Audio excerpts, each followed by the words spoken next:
వీళ్ళ తెలంగాణ రాష్ట్ర ఏర్పాటు సుదీర్ఘ ఉద్యమం కేసీఆర్ గారు ఏదైతుందో వాస్తవంగా ఆనాడు రాష్ట్రం సాధన అనేది మామూలు విషయం కాదని చెప్పంటున్నాను.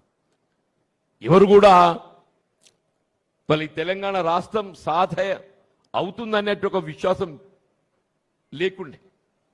కానీ కేసీఆర్ గారు ఏదైతుందో వారి యొక్క లౌక్యంతో వీళ్ళ దేశంలో ఉన్నటువంటి ఒక రాజకీయ పార్టీలు అన్ని కూడా ఒప్పించి మెప్పించి వీళ్ళ రాష్ట్ర ఏర్పాటుకు ఏదైతుందో మరి మార్గదర్శకుడు అయినటువంటి ఒక ఘనత వీళ్ళ కేసీఆర్ గారికి దక్కుతుందని చెప్పంటాడు.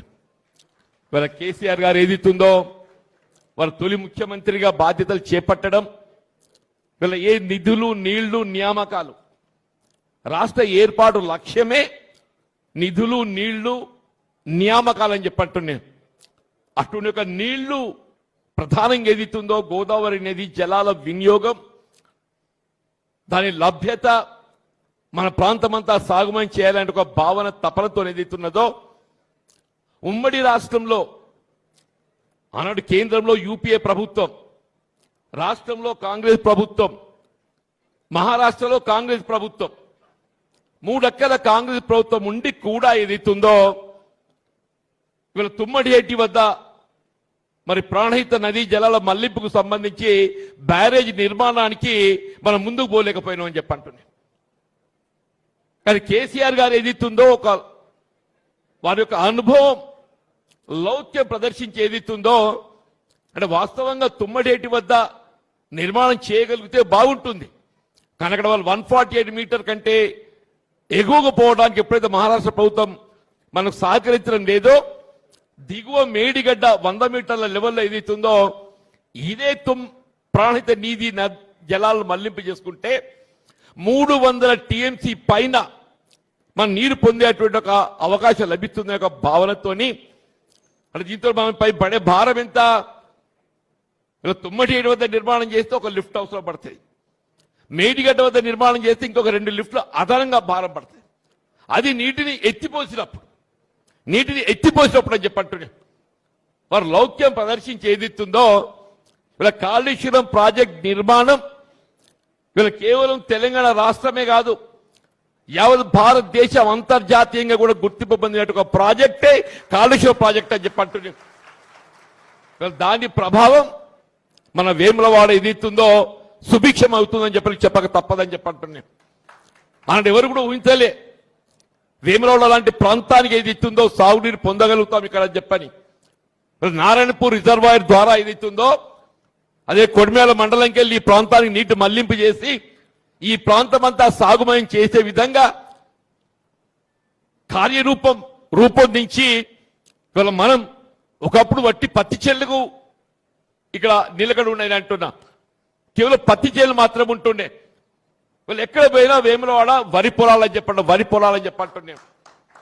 మనం కొంత పైకి మేడిపల్లి కత్లాపూర్ పోతే వరద కాలువ ఏదైతుందో కేవలం గ్రావిటీ ద్వారా ప్రవహించే వరద కాలువను గ్రావిటీకి భిన్నంగా రివర్స్ పంపింగ్ తో అని చెప్పంటారు. ఎవరు ఊహించలే.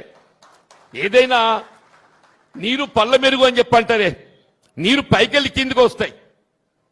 ఏ విధంగా మేడిగడ్డ నీళ్ళు ఏదైతుందో కిందికెళ్ళి పైకి తీసుకొచ్చిందో వీళ్ళ అదే ఆలోచనతోని వీళ్ళ కిందికెళ్ళి పైకి రివర్స్ పంపింగ్ ద్వారా వరద నీటి కాలువ ఇవాళ ఏదైతే సజీవంగా చెప్పంటున్నాను. ఇలా కాకతీయ కాలంలో నీళ్లు లేవు కానీ వరద కాలంలో మాత్రం నీళ్లున్నాయి. కాకతీయ కాలంలో నీళ్లు లేవు, వరద కాలంలో మాత్రం నీళ్లున్నాయని చెప్పంటారు. ఇది కేవలం కేసీఆర్ గారి యొక్క ఆలోచన ఫలితం చెప్పండి. కేసీఆర్ గారి యొక్క ఆలోచన ఫలితం. ఇంత గొప్ప నిర్మాణాలు చేస్తే సరే ప్రకృతి మన చేతుల్లో లేదు. ఇలా పెద్ద పెద్ద ప్రాజెక్టులు ఏదైతుందో నిర్మాణ దశలోనే కుంగిపోతే వీళ్ళ కాళేశ్వరం ప్రాజెక్టు మేడిగడకు సంబంధించి 2 పియర్స్ కుంగిపోయినాయి. 2 పియర్స్ పలుగులు వచ్చినాయి. కృంగిపోవడం పలుగులు వచ్చినాయని చెప్పంటున్నాయి. 30 మాసాలు గడుస్తుందే. 30 మాసాలలో ఏదైతుందో 2 పియర్స్ మీరు మరమ్మతు చేయలేని అసమర్థ ప్రభుత్వం దేశంలో ఎక్కడ ఉంటుందని చెప్పంటున్నాను. కేసీఆర్ గారు ఏదైతుందో దశాబ్ద కాలంలో ప్రాజెక్ట్ నిర్మాణం చేయడమే కాదు దాని ఫలాలు మనకు అందింపజేసింది.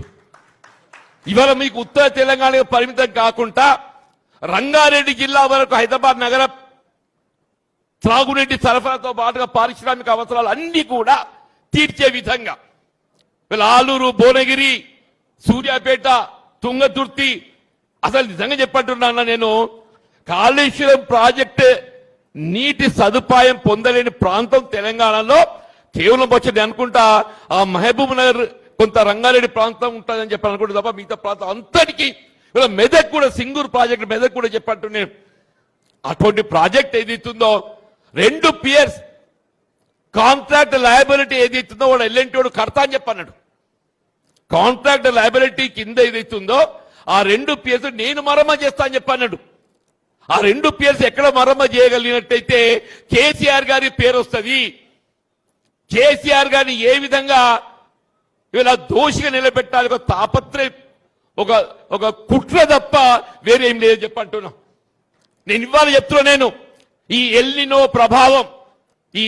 ప్రభావం కరువు అనేది వీళ్ళ నెత్తి మీద తాండవిస్తుంది, కరువు నెత్తి మీద తాండవిస్తుందని చెప్పంటున్నాను. వీళ్ళ రేవంత్ రెడ్డి కుట్ర ఫలితం ఏదైతుందో యావత్ తెలంగాణ రాష్ట్రం ఇలా కరువులతో తల్లడిల్లబోతుందని చెప్పంటున్నాను. ఈ కరువు ఏది ప్రకృతి ప్రసాదించే కరువు కాదు, ఇది ప్రభుత్వ వైఫల్యం రేవంత్ రెడ్డి కుట్ర ఫలితంగా ఏదైతుందో మన కరువు చూడబోతున్నాం. దీనికి రేవంత్ రెడ్డి బాధ్యత వహించాలని చెప్పని ఈ సందర్భంగా నేను పేర్కొంటున్నాను చెప్పంటున్నాను. ఏదేమైనా కానీ నిన్నేదో ఉత్తమ్ రెడ్డి ఒక మాట అంటుండు, నేను జూన్ 27 చేస్తాను. జూన్ 27 కాదురా నాయన, జూన్ 27 కాదు, నీ కాలంలో కాదు. మళ్ళీ కేసీఆర్ గారు ముఖ్యమంత్రి కావాల్సిందే. వారి చేతుల మీదనే మళ్ళీ కాళేశ్వరం ప్రాజెక్టు పునరుద్ధరణ చేయడం జరుగుతుంది. మన ప్రాంతం అంతా సస్యశ్యామలం అవుతుందని చెప్పి అంటున్నాను. మన ప్రాంతం అంతా సస్యశ్యామలం కావాలనంటే, కాళేశ్వరం ప్రాజెక్టు పునరుద్ధరింప చేయబడాలేనంటే బీఆర్ఎస్ పార్టీ అధికారాన్ని రావటం, కేసీఆర్ గారు ముఖ్యమంత్రి కావటం ఇది ఆవశ్యకత. తెలంగాణ ప్రజల యొక్క మన అభిప్రాయం చెప్పండి, మనం చూస్తామని చెప్పంటాను. వీళ్ళ సాగునీటి ప్రాజెక్టులే కాదే, పండించిన పంటల గిట్టుబాటు ధర, ప్రొక్యూర్మెంట్, వీళ్ళ ఎమ్మెల్యే రైతులు సంతోషం నాయన. సరే అప్పుడు ఏదైతుందో ఆచరణ పల్లెకలు ఊరేగించి బీఆర్ఎస్ ఎంత ఇచ్చిందో అంతకన్నా రెట్టింపిస్తా, బీఆర్ఎస్ పార్టీ 10,000 ఇస్తే 15,000 ఇస్తా, కళ్యాణ్ లక్ష్మి 1,00,000 ఇస్తే నేను తులం బంగారం అదనంగిస్తా, పెన్షన్ 2,000 ఇస్తే నేను 4,000 ఇస్తా. వీళ్ళ అలవి కానీ వాగ్దానాలు చేసి అధికారానికి వచ్చిండే సంతోషం. వచ్చినాక ఏం చేసిండే? వీళ్ళ 30 మాసాలు గడుస్తుంది, 30 మాసాలు గడుస్తుంది. నేను అడుగుతున్నా, మీ స్థానిక శాసనసభ్యుడు ఏదైతుందో ఆయనకైనా రైతు బిడ్డ అని చెప్పుకుంటాడు కదా, ఆయనకైనా రైతు బిడ్డ అని చెప్పుకుంటాడు కదా. నేను అడుగుతున్నా, వేములవాడ నియోజకవర్గమే కాదు యావత్ తెలంగాణ రాష్ట్రంలో ఎక్కడైనా అదనపు తూకం లేకుంటే ధాన్యం సేకరణ చేసిన ఉదంతం ఉండి చెప్పు అని చెప్పండి.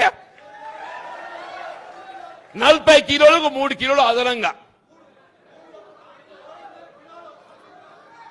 17 మాయిశ్చర్ జోకొలిసే ధాన్యం ఏదైతుందో 9-10, 17 మాయిశ్చర్ జోకొలిసే ధాన్యం ఏదైతుందో 9-10, అదనపు తూకంతో 5 కిలోలు పోతే మాయిశ్చర్ 17, 9, 10 వచ్చారు. ఇదొక 5 కిలోలు పోతుందా? మొత్తం రైతు ప్రతి క్వింటల్ మీద 10 కిలోలు దగా చేయబడ్డాడు. ప్రతి రైతు అని చెప్పంటు నేను 10 కిలోలు అంటే కిలోకి 24 రూపాయలు. కిలోకి 24, 10 కిలోలకి ఎంత అవుతుందమ్మా? 240 రూపాయలు అయితే 240 రూపాయలు అని చెప్పంటు. 240 ఇంటూ ఎకరా 30 క్వింటల్ లెక్క పెట్టుకుంటే 30 ఇంటూ 240 6,000 పైచిలకు ప్రతి రైతు ప్రతి ఎకరా ఇవాళ దగా చేయబడ్డ. నిజమాబద్దమన్నా? నువ్వేదైతుందో రైతు భరోసా ఎగ్గొట్టి 6,000 ముంచిరు, రైతు భరోసా ఎగ్గొట్టి 6,000 ముంచిండు. ఉల్టా ఏదైతుందో ఇది 6,000 దోస్తున్నాడు, ఉల్టా ఇటు 6,000 దోస్తున్నాడు. నేనేమంటున్నది, నేను మొన్న మా మంత్రి అడ్డు లక్ష్మణ్ గారు మాట్లాడినన్నా, నేను నిజంగానే ధాన్యం సేకరణలో ఇవాళ దగా చేయబడ్డట్టయితే అధిక తూకం వేస్తే నేను మంత్రి పదవి రాజీనామా చేస్తాను. నేను ఒకటి చెప్పాను, ఈ మంత్రి పదవి రాజీనామా అక్కర్లేదు, మీరు ఎంతున్నా ఇంకో 2 ఏళ్ళు ఉంటారు, ఆ 2 ఏళ్ళు ఓపిక పట్టేటువంటి మాకున్నది, ఆ 2 ఏళ్ళు మేము ఓపిక పడతాం. 2 ప్రజాక్షేత్రంలో ప్రజాపక్ష నిలబడి పోరాటం చేస్తాం. కానీ నేను చెప్తున్నా, మీకు అందరికీ తెలియదు కాదు, వీళ్ళ ధాన్యం సేకరణ తర్వాత ధాన్యం ఎక్కడ పోతుంది? రైస్ మిల్ ధర్మకాంటకు పోతుంది. ధర్మకాంట అంటే ఆటోమేటిక్ వెయ్యింగ్ మిషన్. ఆటోమేటిక్ వెయ్యి మిషన్ ధర్మకాంటకు పోయిన తర్వాత అక్కడ తూకం వేస్తాడు. ఆ తూకానికి అనుగుణంగా మనం చెల్లింపు చేయాలి కదా. ఆ తూకానికి అనుగుణంగా మనం చెల్లింపు చేయకుండా అప్పుడు కడ్డీకి పెడతాడు. అప్పుడు కడ్డీకి పెట్టి మనం ట్రక్ షీట్ ఇస్తాడు. ట్రక్ షీట్ ఎప్పుడు ఇవ్వాలి? తూకం వేసిన తర్వాత ఏదైతే ఉందో ప్రొక్యూర్మెంట్ సెంటర్ వాళ్ళు ఏదైతే నిర్వాహకులు ఉంటారో వాడు అప్పుడు ట్రక్ షీట్ ఇవ్వాలి. ట్రక్ షీట్ ఎప్పుడు ఇస్తున్నాడు? వీళ్ళు తూకం వేసే తదుపరి రైస్ మిల్లర్ కట్ చేసినాక అప్పుడు ట్రక్ షీట్ ఇచ్చి ఆ ట్రక్ షీట్కి అనుగుణంగా మనం పేమెంట్ ఇస్తున్నాడు.